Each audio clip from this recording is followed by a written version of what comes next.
नमस्कार मित्रों, यह है पीएच नेटवर्क। मैं हूं प्रदीप हंडू। आशा करता हूं कि आप परिवार से ठीक होंगे। राष्ट्रवादी जनता को मेरा बारंबार प्रणाम। पुतिन साहब तो चले गए हैं मॉस्को, लेकिन उनके आने से पहले जो टीवी एनालिस्ट थे, एक्सपर्ट थे, उन्होंने बहुत ज़्यादा उस पर वो चर्चा का विषय रहा कि आने वाले पुतिन है तो क्या होने वाला है। कई लोग तो ये कह रहे थे कि 100 SU-57 जो जेट फाइटर है वो आ जाएंगे, उसके लिए समझौता होगा, न्यूक्लियर पावर के लिए समझौता होगा, बाकी बाकी हथियारों जो तेल के बारे में उसके बारे में समझौता होगा, और पता नहीं क्या क्या अनाउंसमेंट होगी। ये भी कयास लगाए जा रहे थे कि 25 कुछ एग्रीमेंट होने वाले हैं। इस देश सारा उत्सुकता से ये जानना चाहता था। इसलिए जिनको टीवी में ज़्यादा दिलचस्पी नहीं, पॉलिटिकल कमेंट्री में दिलचस्पी नहीं, ये कम्युनिटी जो जियो पॉलिटिकल देखने में दिलचस्पी, वो भी टीवी पे लगे रहे कि क्या प्रेस कॉन्फ्रेंस जो जॉइंट होगी पुतिन साहब की और मोदी जी की। लेकिन इसमें कोई जनरल तो बहुत कुछ बताया गया, लेकिन खास जो लोग सुनना चाहते थे उसके बारे में कुछ नहीं बताया गया। ये कहा गया कि 100 अरब डॉलर तक हमारा कारोबार होगा। जो हमारे शिप एयरक्राफ्ट वगैरह, उनको हम जगह देंगे, मतलब फैसिलिटी देंगे रुकने के लिए, रिपेयर के लिए। रूस भी देगा भारत के लिए, भारत भी देगा रूस के लिए। इसी तरह से एजुकेशन में होगा, हेल्थ के बारे में होगा। तो खास जो बिल्कुल डेफिनेट कोई एग्रीमेंट, एमओयू देखना चाहते हो, जिसके बारे में लोग सुनना चाहते हो, उसके बारे में कुछ नहीं मिला। लेकिन यहाँ पर एक बात याद रखने की है कि पुतिन जो थे राष्ट्रपति रूस के, वो 80 लोगों के साथ आ गए थे। 7 मंत्री थे, जो उनकी एरोस्पेस जो संस्था है, रॉसकॉस्मॉस है उसका नाम, या जो वहाँ के बड़े बड़े जो डिफेंस इंडस्ट्री के लोग थे वो आए थे। बैंकिंग वाले आए थे। अगर खाली उनको मोदी जी को पुतिन से मिलना था और कुछ काम नहीं करना था, तो ये लोग जो 80 लोगों का एक ग्रुप, बहुत बड़ा ग्रुप भारत आ गया, तो उसकी आवश्यकता ही नहीं थी। लेकिन हालात ऐसे दुनिया में है कि अगर ओपनली जो कुछ हुआ है, अगर वो ओपनली बताया जाता, तो समस्याएं हिंदुस्तान के लिए ज़्यादा और रूस के लिए कम हो जाती, क्योंकि रूस के ऊपर तो पाबंदियां हजारों हैं, तो उन पर और क्या पाबंदी लगा देंगे।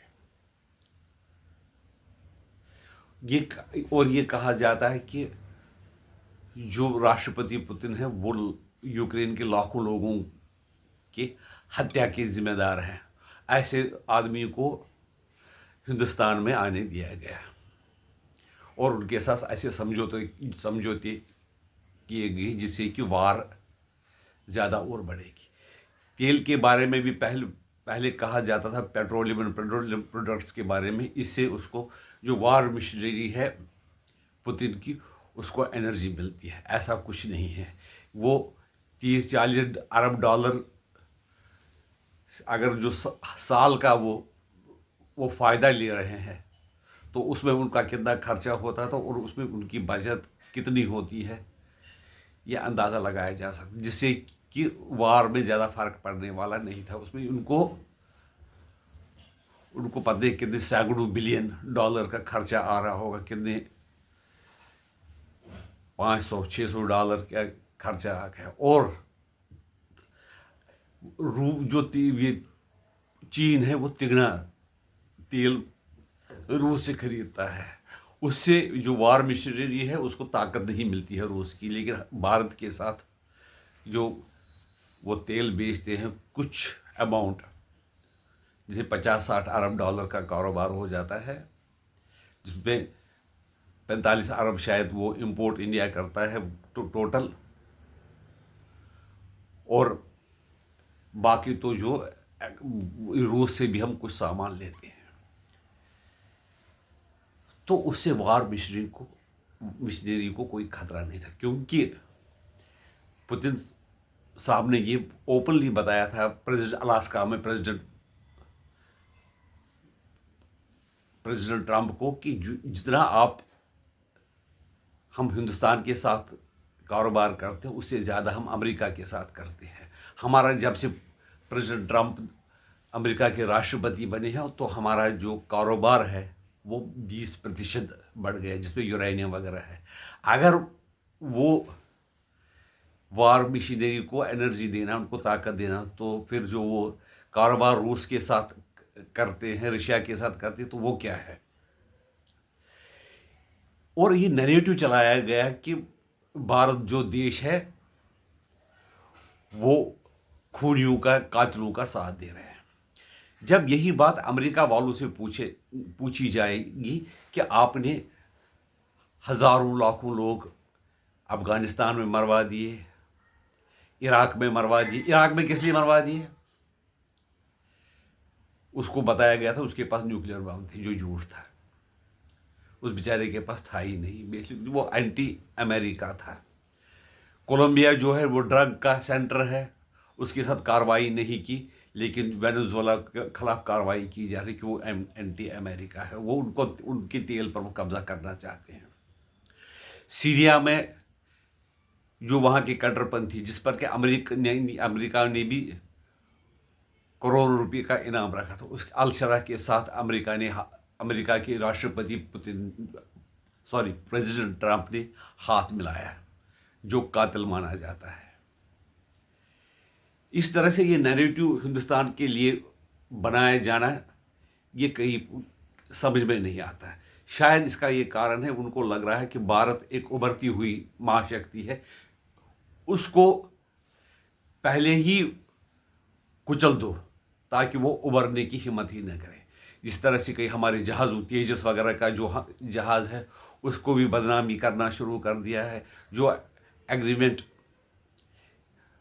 वो अगर होते, जो इसकी अगर अनाउंसमेंट होती, तो अमेरिका को बहाना मिलता है सैंक्शन लगाने का, और ये दुनिया में उसको बदनाम करने का अमेरिका को मौका मिल जाता है। हालांकि सारी दुनिया में जो मर्डर्स, कत्ल, ड्रग मनी, उसके लिए CIA और अमेरिका जिम्मेदार है, लेकिन पुतिन को जिम्मेदार ठहराया जा रहा है। इसलिए उन्होंने, जो मोदी साहब ने और राष्ट्रपति पुतिन ने, कोई ऐसा जो डेफिनेट एग्रीमेंट हुए हैं उसका जिक्र किया, लेकिन ऐसे ही लग रहा था कि कैजुअल स्टेटमेंट कि हाँ 100 अरब डॉलर तक कारोबार करेंगे, वो रूस वाले हमारी फैसिलिटीज़ का, चाहे बाय एयर हो, शिप हो, उस फैसिलिटी को इस्तेमाल कर सकते हैं। इसलिए, और हमारे जो वर्कर हैं या उनके स्किल्ड वर्कर हैं वो रूस में काम करेंगे, और जो रूस में जो चाहे हिंदुस्तान में काम करना वो करेंगे, उसको हम बढ़ावा देंगे।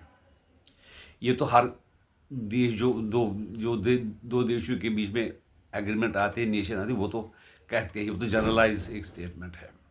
वो तो पहले से भी आ रहे हैं और एक दूसरे की मदद करते भी हैं। अच्छा, जॉइंट एक्सरसाइज करेंगे, पहले से भी अमेरिका के साथ भी होती है। अगर कोई शिप वगैरह यहाँ पर तेल भरना हो हमारे जहाज़ को, समुद्री जहाज़ को, उनके रूस के, तो हम उनको तेल की जगह दें, रिपेयर करने की सुविधा दें।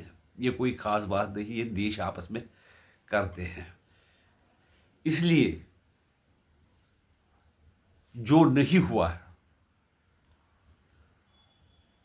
जो खास नहीं था, वो प्रेस कॉन्फ्रेंस में राष्ट्रपति पुतिन और प्राइम मिनिस्टर मोदी ने बता दिया। लेकिन अंदर खाने जो हुआ है वो बहुत कुछ हुआ है, जो कि हम अंदाज़ा 6 महीने के या साल के बाद सुनेंगे कि हमारे देश में जो सुखोई 57 की, SU-57 की कंपनी में प्रोडक्शन शुरू हो गया है। उसने और एक जहाज़ 2 जहाज़ बनाए और आगे की कार्रवाई होगी। हिंदुस्तान ने ये भी पता चलेगा कि हिंदुस्तान को जो S-500 है वो मिल गया है। इस तरह से कोई डिफेंस के जो मामलों में हैं, जो बिल्कुल एडवांस टेक्नोलॉजी, उसका भी हमारा आदान प्रदान हो गया है। ये भी पता चलेगा कि हम जो कॉपरेशन है हमारी इसरो और उनकी जो स्पेस एजेंसी है रूस वालों की, उसमें आपस में समझौता हो गया है, जिसके कारण हिंदुस्तान को भी फ़ायदा हो गया और रूस को भी फ़ायदा हो गया। इसका एक दूसरा कारण भी है। रोलेक्स एग्रीमेंट जो है वो रूस चीन भी चाहता था कि रूस के साथ हो जाए, लेकिन रशिया ने उनके साथ नहीं किया, भारत के साथ किया। अंदर खाने में चाइना भी सोच रहा होगा कि भारत और रशिया में क्या ऐसा समझौता हो गया जो उन्होंने हमारे साथ नहीं किया।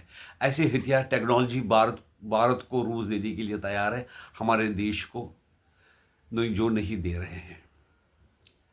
और दूसरी बात यहाँ पर एंड में मैं बताऊंगा, ये डुप्लीकेसी प्रेसिडेंट ट्रंप की है कि उसने पाकिस्तान जो एक छोटी सी कंट्री है जिसने हमारे पर हमला किया, जो उग्रवादी हैं जो हमारे देश में जिसने हज़ारों लोगों की हत्या की, उसको शाही गेस्ट की तरह इनवाइट किया है और हमारे ऊपर वो इल्ज़ाम लगाते हैं। आपकी क्या राय है इसके बारे में, हमें बता दीजिए। नमस्कार। भारत माता की जय। वंदे मातरम।